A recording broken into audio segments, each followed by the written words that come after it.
massive sila sa pagpapakalat ng fake news. Imagine, binalita kahapon mga kababayan na nasa ICU si Juan Ponce Enrile. Maya-maya ay nagpakalat na patay na daw po si Enrile. Kaya napilitan na magpalabas po ng official statement yung kanyang anak. Ito, si Katrina Ponce Enrile ni Teyatan. May official announcement na ba galing sa pamilya? Kasi pakalat kaagad sila, mga kababayan, ng fake news. Napatay na si Johnny Ponce Enrile. Yan o, Veronica Duterte. Tapos ito, Daily Tribune. Yung kanyang tatay is receiving best possible treatment sa ICU niya. He is under the dedicated care of his attending physicians and medical staff are providing him with the best possible treatment and attention. Nagpapagang mga balita at pagtalakay sa mga isyu ng lipunan. Bulsa! Opinyon, banat at paglalantad sa katotohanan. Bulsa! What you see is what you get. You decide.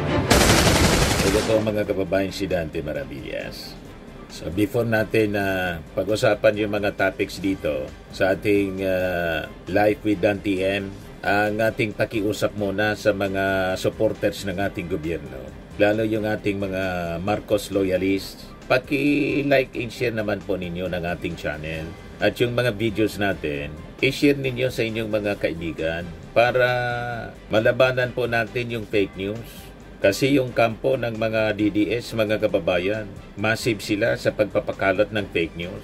Imagine, binalita kahapon mga kababayan na nasa ICU si Juan Ponce Enrile. Maya-maya ay nagpakalat na patay na daw po si Enrile. Kaya napilitan na magpalabas po ng official statement yung kanyang anak. Ito, si Katrina Ponce Enrile. Official statement. My father, Juan Ponce Enrile, remains in the ICU where he is currently being treated for pneumonia. He is under the dedicated care of his attending physicians and medical staff who are providing him with the best possible treatment and attention.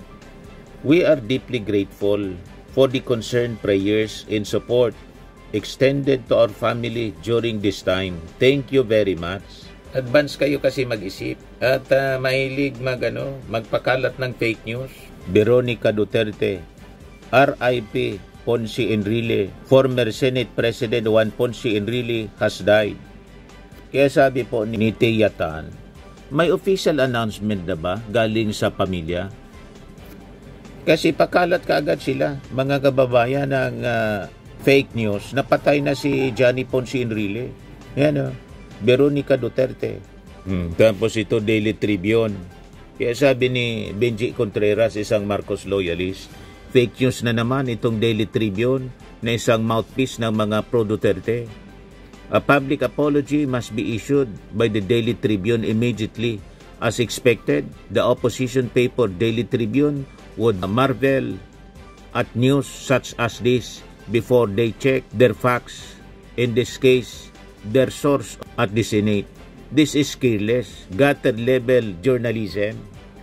Pati yung aming dating congressman na biktima ng Daily Tribune, sineryo na balitang yon. Pero bote na lang siguro, may nag-advise kay dating congressman Joey Sarte Salceda, fake news anya yan, tinanggal yung kanyang post. Kaya nagpalabas mga kababayan ng statement yung kanyang pamilya, yung kanyang anak mismo, si Katrina Ponce Enrile. Sabi niya, yung kanyang tatay is receiving best possible treatment sa ICU niya. He is under the dedicated care of his attending physicians and medical staff are providing him with the best possible treatment and attention. Pinakala agad after na i-announce mga kababayan ni Jingo Estrada doon sa Senado na nasa ICU niya at saka critical ang kalagayan, masama yung kalagayan. Pero hindi pa man po patay, nag-offer nga ng prayers yung mga senador kahapon. Hindi ba naninindig yung mga balahibo ninyo na yung tao buhay pa, dinapakalat ninyo na patay na? At if gawin yon sa inyo ng inyong pamilya, halimbawa si Digong, ipakalat natin na patay na si Digong, di ba? Magagalit kayong mga DDS. And tayo po naman mga kababayan, bilang mga Kristiyano dapat, huwag tayong nag-wish ng masama sa ating kapwa, lalo sa ganitong may sakit. Halimbawa pa si Digong walang sakit, matanda na. Di ba? Kami po, hindi kami nag-wish na si Digong po mamatay agad. Sana nga malampasan pa yung edad mga kababayan ni Johnny Ponce Enrile ni Digong.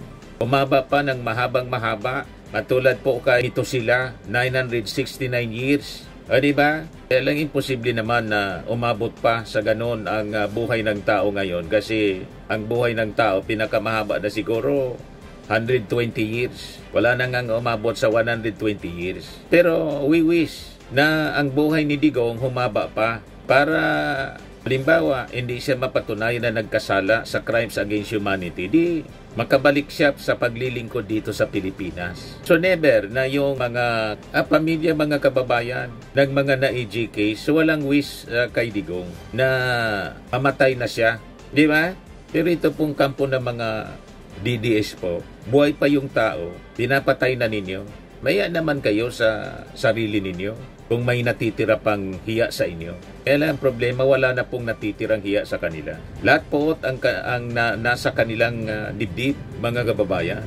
Basta't kaalyado ng Marcos, grabe ang kanilang puot sa kanilang mga puso.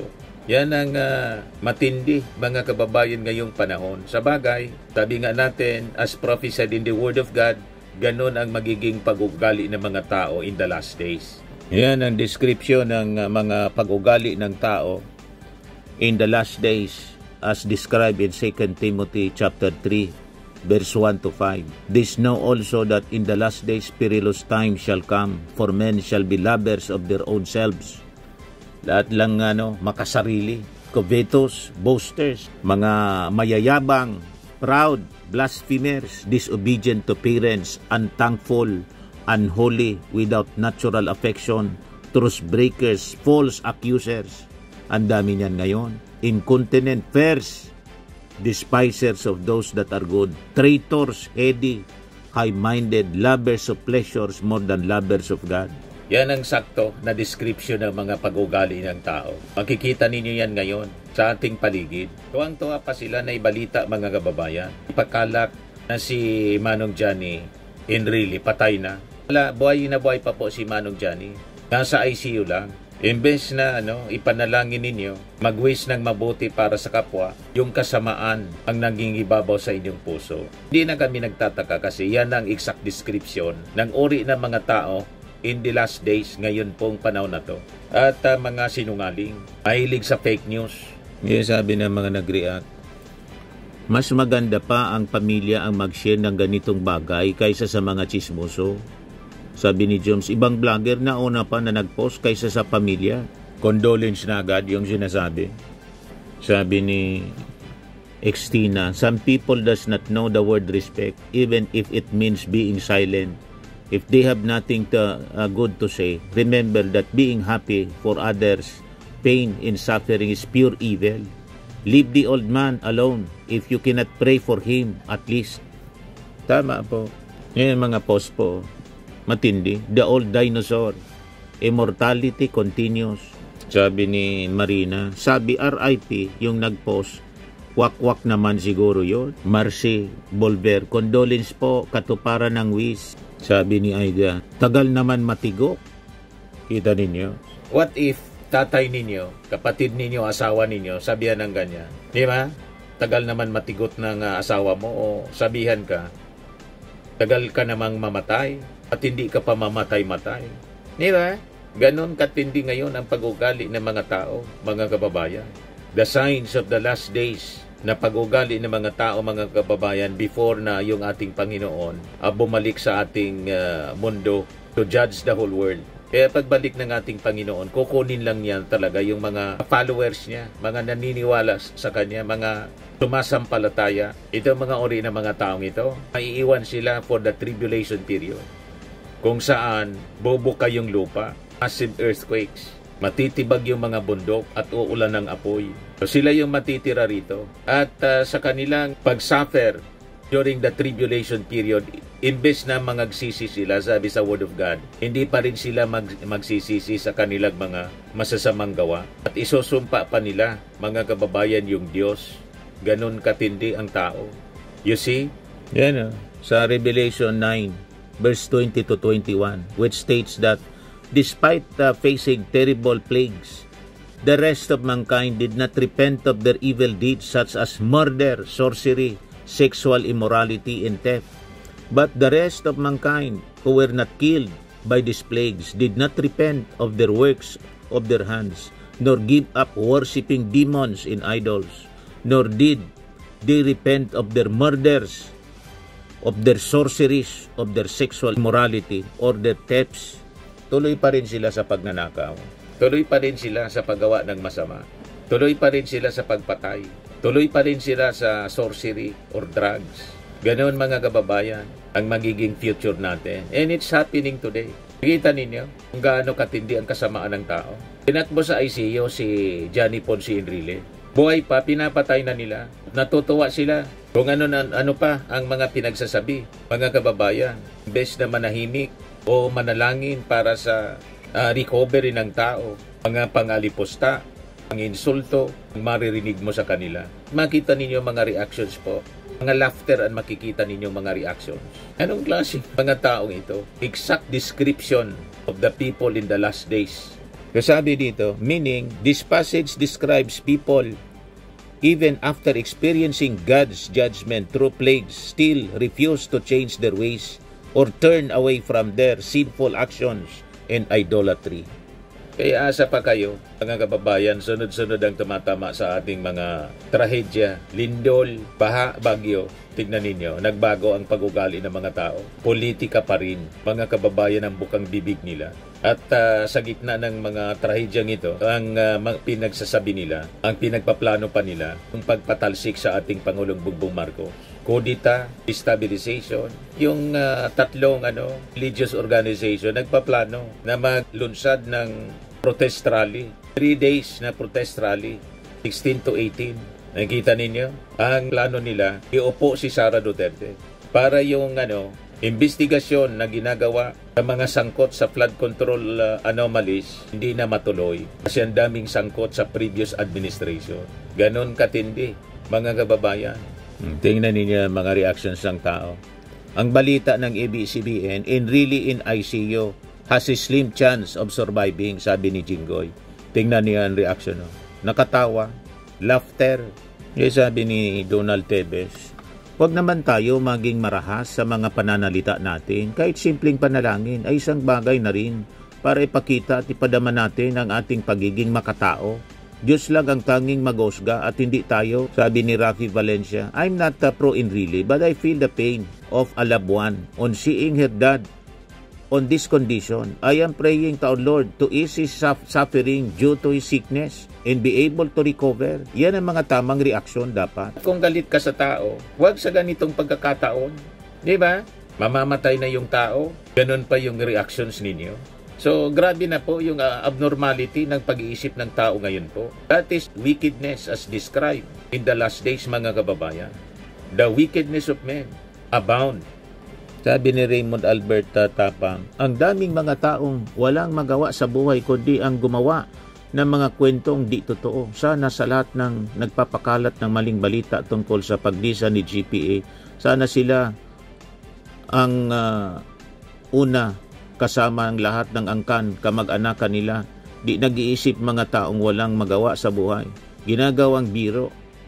Ano kaya pakiramdam nila kung sa kanilang pamilya gawin yung mga ginagawa nila? Sabi ni Joel Guansing Sumar, daming pumatay kahapon kay GPA. Sabi ni Nigna Lianyo, grabe yung mga nag-post ng RIP. Ginawa nilang katatawanan lahat. Grabe mga post kahapon. Yan po ang kalagayan ngayon ng tao. Pasama ng pasama, mga kababayan, ang kalagayan ng tao. So, hinog na ang pagbabalik ng ating Panginoon to judge the whole world, to judge humanity, at tuldukan na po ang kasamaan ng mga tao sa buong mundo. Naman po, Firmax Firming and Lifting Cream, pinapahid po sa mga pulses in affected area. Mainam po sa paninigas ng mga kaso-kasuan. Ito naman po, Automax Radiant Serum. Sa mukha naman yung application, anti-aging po siya. You will look 10 years younger than your age. Sa mga cancer patients naman po, baka lang gusto ninyo itong itry. Neng siya Red Mix Fruit Drink. Hindi mo po siya gamot, food supplement siya. Kaya lang, gawa siya mga kababayan sa goji berry. Yung goji berry, may anti-cancer properties. O ngayon, yung mga inquiries ninyo, dumiretso na lang kayo sa aming messenger sa Facebook para masagot namin agad. Ayos pa? Ayos na ayosan niya, Mr. Maravilla. Sa mga naghanap po ng malinis and spacious fitness gym, pumunta lang po kayo sa aming Colossal Fitness Gym. May Grab car rental din po kami. But anyway, ito po pala yung aming bagong product na binibenta online. I am worldwide amazing pure organic barley powdered drink mix from Australia. Negosyo to ng aking anak na architect entrepreneur Riz Maravillas. Ayan po.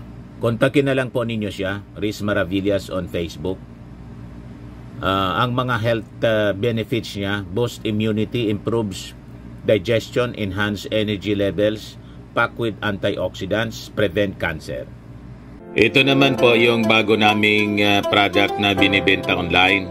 Eye Glow Serum, whitening po siya. Tingnan ninyo yung epekto sa aking anak na architect before and now. Yung mga inquiries po ninyo, dumiretso na lang kayo sa kanyang Facebook account, Riz Maravillas.